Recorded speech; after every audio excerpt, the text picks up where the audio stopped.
All right, everybody, we have a special episode with a special guest today with David Jurasic from powerfulandloving.com. Now, David has been probably our longest standing Creators Club member since before it was the Creators Club, when it was the Magic Media membership, to before that when it was the great e-course adventure community. He has been around and building his beautiful work that he does with and for men. David also just came out with his book, My Heart is a Muscle, which just came out. So if you know any men in your life that are doing the good work of improving relationships with themselves, with us, there's the book right there on screen for those of you watching this on YouTube. It is a thick and delicious book for all of you. David is already making men cry around the world, which is the most wonderful thing we can possibly do, I think. That's the So goal, yeah. thank you for that, David. And today, the whole purpose of us gathering here today, um, David made a post inside of our Creators Club with his own ways of getting shit done. Now, there's ways to get shit done. You can get shit done. You can also go about listening and understanding that there's cycles and rhythms, and perhaps the GSD model hasn't necessarily worked for you, and maybe you get down on yourself, or maybe you feel scattered. Well, David's going to be talking about some seasonality or some rhythms that you can get into so that you can get stuff done and also acknowledge all of the other parts of the creative process. So that is our reason for gathering here. But before we get into the nuts and bolts of the conversation today, where you're all going to learn something that you can start to apply into your life, into your business, and into how you show up through your relationships and your creative process. David, maybe you can just walk us through kind of your your entrepreneurial journey, but um, the the ways that you've gone about getting shit done to how you discovered this new way of honoring all of the other parts in the creative process, which it seems like you've done. Wow. That's Yeah, quite a question, you got Bradley. 10 seconds. Go. Oh my God. Yeah, yeah. And then bam. Um, I think I've always been a creative, restless, and I've since my 20s as a filmmaker, I understood that I have to get your stuff to market. You have to produce, you have to make something, you have to get people to look at it. Over the years, I mean, I think I've taken every training there is, and I love your community because it is a community. It's not just content. Someone's trying to make you follow their own path, right? And this model came just recently, actually, in the last year, after running many communities and being part of many business groups, business circles, men's groups, where the word accountability gets passed around all the time. It's like every mastermind has accountability. What are you doing? What are you doing next? How did it go? And I found like at least half the time people are coming in feeling guilty, ashamed, defeated, deflated, and or they wouldn't come or they try to dodge, like as if it was this like, waiting for some guillotine. And it just didn't feel great. And I was also aware that without accountability, there's a problem there too. Yeah. And my community is called Powerful and Loving, based on Martin Luther King's quote. And it speaks to this dichotomy. Power without love is reckless and abusive. When we're just like nailing each other, hey, Bradley, how's it going? You said you're going to do that thing. Why didn't you do it? That's just, it's too intense. And love without power is sentimental and anemic. When I don't check in on my brother, or my wife doesn't check in on me, or whoever, when we make promises to each other, when we have commitments that matter, we need to have some way of calling ourselves to account. Mm-hmm. And at the same time, we need to have a way to recalibrate, because being in business as a self-employed entrepreneur is a constant recalibration, right? You have some idea, you start it, and then you're like, that doesn't work. I got to pivot constantly, daily, weekly. So there's got to be a way where it's not rigid. It's got to be responsive. It's got to be a living system, and it's got to feel good. And the key came to me when I brought it to my community, the idea of accountability. There was a lot of pushback because a lot of men in my community are like leaders. They're used to holding themselves accountable, but Hmm. they were resistant to being held accountable.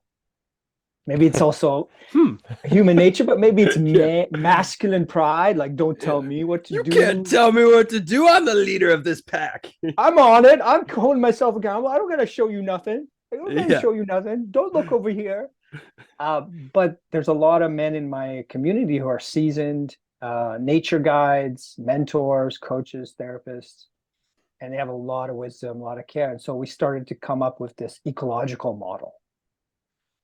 And it's been incredible. I just had a 2 hour call. We started with half an hour calls and now they've expanded to 2 hours because people just want to be in this accountability. And it's based on the rhythms of nature and it's based on understanding that we're complex systems, you and I, Yeah. that we're uh, things are happening simultaneously where in one part of me is finishing something is one phase, another part of me is just starting, that's another phase, and we can be in many places at once, basically. Some Yeah, of us more than others. right. Yeah, and how do we honor that? And I have mentors who are like extremely creative but also extremely productive, like Yeah. filmmakers who made several projects at the same time. And I always wondered, how did they do it? How did they follow up on millions of threads and conversations and all that? And it wasn't just tools that they had, like a some kind of app or some shit. It was much deeper than that. So we discovered this model, and this model really works within a relational context. Hmm. The old context is I have ideas. As soon as I have an idea and I say it, I have to do it. And it has to be exactly how I imagined it. And if I don't do it, shame on me. I'm weak willed or there's something wrong with me. It's all individualistic, right? Hmm. And it's very lonely. And it discounts that to produce anything in the world is an act of co creation. It takes a village to support one entrepreneur to run a business. No one ever does it alone. That's a lie. So how do I access my allies, my resources around me? And how do I respect the rhythms of everything that has to happen? You know this when you're trying to create something, you can't just shit it out because you have this idea and now you try to do it and it's very frustrating. It goes through phases and it needs to breathe, but it needs different things at different phases. Yeah. Yes. So that's just a big fat intro to the thing itself, Shall I which shall I cue the yeah. visual? Cue the visual, Cue Bradley. the visual. All right, here it is. Tell All us what we are right. looking at here and Okay. Yeah. describe it for those who are in listeners land right now as a Yeah. podcast. Yeah. I'm gonna just put it so I can see the right size. There we go. Okay. So the cycles of accountability. These are the different rhythms. And I have literally my wife and I run a garden in the city in Toronto here. And we think of the garden constantly in this terms, but I think of our businesses in this term, think of anything creative. Um, and it's not like any one of these is the first thing, but let's start with tending the soil. To create anything in the world, to pursue any task, short or long term, we need to tend the soil. We need to be we need to have been rested, have some mental power, food in the belly, and we need to clear space, make the time. Sometimes that means we need to put aside other things, assert boundaries, right? So we need to make space to prepare whatever's whatever we want to accomplish next. Yeah. Mm-hmm. And that I mean the relational part of that is sometimes we need to tell people don't bother me or I'm busy or I love you and I'm not available. Sometimes we need to decline offerings, jobs, not be running around hustling, but making room. And that naturally leads us into seeding. When there's space in the garden, there's space to plant something. Seeding is where you actually take the time that it takes to dream into potential uh, whatever you want to do. That idea of running around with a chicken with your head cut off. You're running around doing tasks and you don't know why you're doing it, what the intent is, and what the outcome is. All that is meaningless, right? And it's exhausting. So, okay, what do I want to accomplish today? What's really important this week? What's the heart of that long-term thing that I keep kind of pausing and need to resume? So it's holding the seed and getting clear about that. In our community, we call it daring ourselves when we want to take the seed to the next phase. And sometimes we dare each other. My wife just dared me to publish that book that just is coming out this week. It's been finished literally 9 months ago, but I've Hmm. been sitting on it, waiting for the perfect time or something, right? And so she dared me. She said, I dare you to just put that out. Go through the fear, the whatever comes up, and just do it. So this is where we start to feel that seed, that seed has to get some resistance, has to get crushed, it has to get moistened, cracked, something that kind of activates it. Yeah. And that takes us into the next. So these phases blend into each other. It takes us into sprouting. Sprouting is, literally in the garden, you need light. You need people to, you need the sun's light. And in everyday parlance, I would say you need people's attention and care. People start to know about the thing that you're working on. You're Yeah. not working in hiding somewhere. Social accountability is one of the most powerful, research wise, effective ways to move us towards action. When we know other people are aware of what we're saying we're going to do, we're many times more likely to actually do it. But it also means sometimes asking for support, like, I'm really stuck at this phase. I need to talk it out with you. I need to bounce some ideas, or I just need you to check in with me and say, how's it going? Because I keep avoiding it. Yeah. We need to track how it's going. In any garden, you can't just water it once a week or once a month. You just got to go and check on the soil. Say, is it moist? Is it dry? So tracking change and just keep continuing to nurture. Yeah, So would you say like the seeding phase is as you're dreaming, that's kind of also planning strategy. It's laying out your to-do list. It's creating a step-by-step process, kind of understanding the yeah, journey that you're about to say yes to. And then once you've said yes, you move into sprouting. And sprouting is more action oriented. It's more gathering the relationships, the resources, and yeah, doing all that's where all the doing takes place around absolutely. implementing your plan of action or your strategy. Yeah, yeah. And I invite us to think about doing as tending. Yeah, You tend to things you love and you care about. beautiful. You can do anything, any shit, but you only really tend to something you care about. And sometimes you don't even realize you care about it until you're tending it. And then, it's like parenting. You don't always fall in love with your kid when they come out of the womb. But in the act of taking care of them, you fall in love with them. Yeah. So if we think about our what we do in business is a service to our clients. Hmm. We're caring for them in a way, right? So Yeah. yeah, and we need support. For me to deliver whatever I want to deliver to you as my client, I need several people on my back who support me. Yeah. And then naturally over time, that leads to harvesting. And this is one phase where I find people just skip over really quickly. They just rush to the next thing. Got to do the next. Okay, it's done. Got to do the next thing.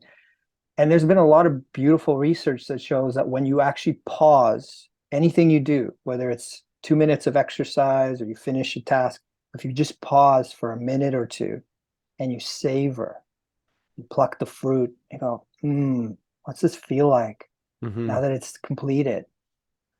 Your brain makes all these massive connections and motivates you for looking for motivation, intrinsic motivation. It motivates you to want to do it again. That felt so good. Yeah. So satisfying. Damn, it was worth it. It was hard, but it was worth it. Geez, there's something unique about this success from the other successes, and you celebrate. Celebration is something we don't do enough in our culture, and when we don't celebrate the everyday successes, the little victories, we get anxious and depressed, and we're too focused on the future, Hmm. and that's also where we consolidate learning. Oh, when I was savoring, I'm going, yeah, that thing I did in part of that journey, that made it so much harder. I'm not going to do that again. And because I'm in that celebrating, harvesting mode, it's emotionally recorded in my brain as Hmm. opposed to intellectually assessing myself. I'm emotionally connecting positive emotions with some critical analysis that naturally comes up and encoding those notes in my brain saying, okay, that's important. Pay attention. Yeah. Big feelings here. pay attention, don't forget, and you don't forget, right? Well, and interesting with the harvesting too, like if you're growing a garden and you wait too long to pick the fruits from your tree, or you wait too long to pull the potatoes from the ground, or whatever it might be, they rot, they spoil, and you don't get the opportunity to celebrate those things. And so it's kind of goes with, don't spoil the hard work you put in by not taking the moments to celebrate it or doing something meaningful when you come to the end of that cycle or that project. Beautifully said. Yeah. I would say too that it makes you remember. Like I remember when the potatoes spoiled this year, is I waited too long, and I'm gonna keep eye on them next time more closely, Yeah. right? But I think practically, I would say like a really nice tip in this celebrating phase is to for business owners to gather testimonials, Yeah. gather feedback. Yeah.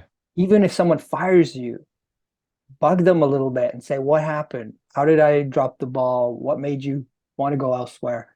Help me to learn. Help me to, get better at this Yeah. and be more capable of delivering next time. So that's all really, really important. And then this the last or the fifth piece that also gets neglected when we think about tending to our business and being accountable is the composting. Like sometimes the seeds just gotta rot, or sometimes the harvest is so great you can't pluck it all. You just gotta let some stuff die on the vine. Mm-hmm. And no matter how successful you are, you need downtime. You need time to just crash, especially if you do big launches or you do big buildups. You need to like factor in time to rest, recuperate, heal, learn, recycle, put stuff to rest. Mm-hmm. I'm kind of get overwhelmed periodically with all the ideas. Like every morning I wake up 3 or 4 a.m. and I have too many ideas and I try to note them. But periodically I have to sift through those lists and just go, this is never going to get done. This is somebody else's life. I have not enough time. Yeah. So when we honor death, when we honor things just have to go through a natural cycle of birth, life, and death, it leads again to that tending of the soil, right? It nourishes the soil. When we take time to rest, we take time to finish the project and put it away, close it, and sometimes even make discernments like that was beautiful, that was so important. I learned a lot, and I'm not going to do that this year. Yeah. And just feel the empty void of that and let that sort of settle in for a little while and then see what new things can grow, right? Yeah.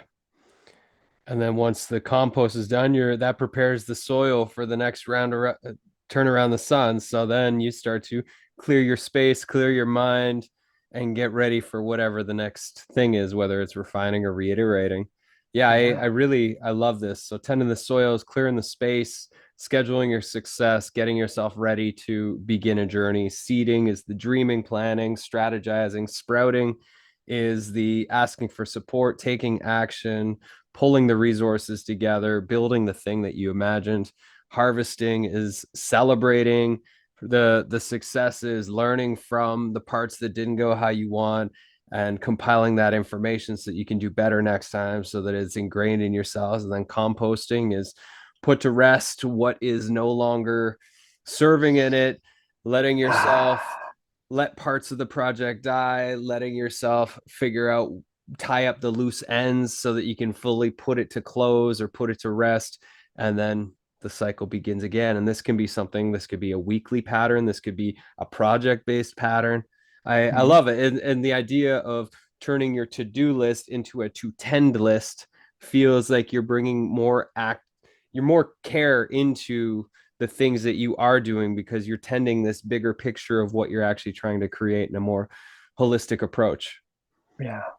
Yeah. And I just to keep this really, really pragmatic for people too, is think any day of the week, if you pause for 15 minutes and you just look at all the stuff you're trying to do or you think you should do, and you just think about these 5 phases, you'll find something that you actually need to let go of. You'll Mm, find places where you need to make more room for emptiness. You'll find some kernel, some seed that's really important that's blown away somewhere and you need to bring it back. And something that needs tending that you've been sort of neglecting, right? You'll find in Yeah. each of these categories there you can be in different places with different parts of your business. Yeah. And I find that really, really helpful as a discernment tool. I think the those of us who aren't just starting out trying to run, learn the ropes, we find very quickly it's all about discernment. Yeah. It's all about how we think about our business, how we approach those moments of uncertainty and figure out what do I do today? I just got over a cold, or I just had a fight with my wife, or I'm exhausted. What's the best thing for me to do this morning, this afternoon? Yeah. We're constantly discerning, right? Yeah. And so I find that this just kind of always gives me this grounding of, oh, right, this is nature. I'm part of nature. Yeah. Um, it feels kind of insane to me to think linearly and individualistically now. I can only kind of start to see what's around me in this way, you know? Yeah. Well, and I think all of us probably are have strengths and weaknesses in each. I know for myself, like Mm. my early stage entrepreneurial self always Mm. got stuck in the seeding stage. It was so much fun to Yeah. dream and come up with ideas, but they never went anywhere. They never became anything. Or I'd be trying to sprout way too many ideas at once. And so I never got to the harvest stage. And so I never got to feel the satisfaction. I would say my weak points now are like I'm great at seeding and sprouting and moving those things forward. I don't know if I take enough time in the harvesting stage to celebrate and Mm. to pull together like here's three lessons we learned on this specific project, here's three things we'll change for next time, here's what I'm celebrating about this project. Like I do, but I think I could spend more space savoring that Mm. because of the amount of effort that's required for each project that we launch. Like we just for Magic Kids we just launched 19 books and audio stories in 11 months. I don't know if Wow. I spent enough time savoring that. My plans to savor that over the holidays, but in the moment of launch, like for example, I just it was our 1 year anniversary for Magic Kids yesterday, and I Mm. totally forgot. It was like forgetting my kid's birthday. I Oh. realized last night at 10 o'clock, right before falling asleep, I was like, oh my gosh, I forgot our kid's birthday. It's just like, yeah. So that to me is showing, it's pointing something out that's like, okay, I have to spend time in that harvest space over the holidays here. Yeah, that's beautiful. I love the way you talk about your business as a child, right? Because if we relate to our business as a living organism that comes from us but is separate from us, then it's a relationship Yeah. that we come back to again and again. It's been And years of thinking that way. It's like these things have, yeah, they're, once we like commit to making something or building something, it takes on its own life. It's its own entity, and we're yeah, in service to the thing that we're helping to see come to fruition. And it communicates. It has needs, just like you and I have needs. Different needs, but it has yeah, needs in order to survive. yeah. That's beautiful. That's been one of the most helpful insights to me over the last few years with my business. That's where this comes from, right? This way of relating to the world, to my work, to the business itself. It's constantly trying to tell me what it needs. Yeah, Can I become more skillful at listening yeah. Well, and it's and interesting having too. If we're, conversation? Yeah. oh, sorry, I was just say if we're looking at our business as how in a similar lens as how nature operates, so much of the typical model in the entrepreneurial space and business space is like grow it as quickly and as Yeah. big Strip as you mine it. possibly can. Imagine if that's how trees were. Like if nature grew Clear trees the cut. same way Yeah. we try to build businesses, like the trees would grow so fast and so big, it'd be like the life cycle would be done in a day and they'd fall over.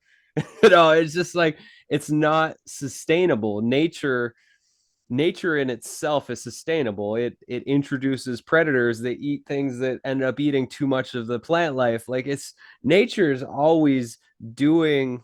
It's just it's that's the real magic in this world is how nature works. And so I love that you've created this grounded approach to knowing where you are in your life cycle with whatever project you're working on and how you could hold yourself accountable or better ways to hold clients accountable by just understanding it's like okay, we're in the seeding stage. You're not taking action right now. This is not the time to be doing that. We're going to spend a month in this seeding stage, or your life is completely and totally chaotic. And Mm, we're just going to tend to the soil. You're going to tie up loose ends. You're going to decide which projects you're keeping, which ones you're killing. And we're going to like clear your office space so you have a sanctuary to create from, etc. And then we're going to get into dreaming once you have the spaciousness to really listen to this child you're choosing to bring into the world, which is your business in this case. Yeah, yeah, right on. I love I it. just want to give credit to like people like Mark Silver and Tad Hargrave, who I've been studying with for decades, and them coming to these kinds of models in their own way, the stages of business, the phases, respecting rhythms and process. Yeah, It sounds so simple, right? It sounds so like kindergarten. And yeah, it's taken me decades to get to a place where I'm really seeing the power of it. same, Yeah. same.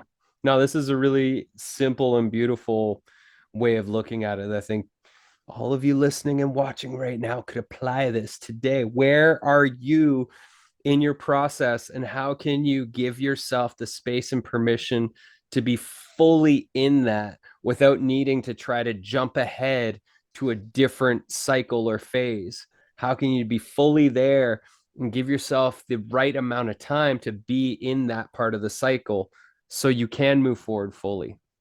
Mm, That's mm. great. Well, thank you for coming on and sharing this and introducing this to people. I A feel pleasure. like anybody out there should be taking some moments to reflect and maybe journal about this today on where you are and how you feel about being in that stage, and how can you hold yourself accountable? What do you need to hold yourself accountable to in this particular stage of your cycle? Yeah. Yeah. I Yeah, just want to wish like, often we say, trust yourself, trust the process. But, like this is a way to actually put that into practice. yeah, Trust the different places that you're in, trust the rhythms of nature around you and inside you. And remember that you're part of a larger ecological web, yeah, right? Even times of year, like this time of year, cold and darker, days are shorter. We operate differently than we would in the spring or in the summer. So let's honor that. Let's yeah, trust that. yeah. Cool. Beautiful. And you are a prolific creator and have been for many years. Where do you want people to come check out the good work that you're doing in the world? I think if you're a man who's looking for uh you're at that point where maybe you've done a lot of men's work or you've read a lot of books on personal growth, but you're looking for something richer, deeper. Maybe you're a midlife, you're wondering, is this all there is? Um, there's no quick fixes that I can offer you, but there's a village community where we're tilling that soil together, and we're learning stuff like this, deeper accountability and how to grow relationally. So that's where you'll find me. That's my life's work. I'll be there till I die. And the website for us is powerfulandloving.com. Beautiful. Beautiful. And if you know a man who would be into this type of work or who might need this type of work, I know David has a lot of great introductory resources that you can watch, listen to, and go through together, or to send them over for any curious man that's ready for that next chapter in their life. Right on. Well, Yeah. thank you, David. I appreciate you coming and sharing all this Welcome. today. This was awesome. Thanks, Bradley. It's All a right. real joy. Thank you. And everybody else out there, thanks for tuning in.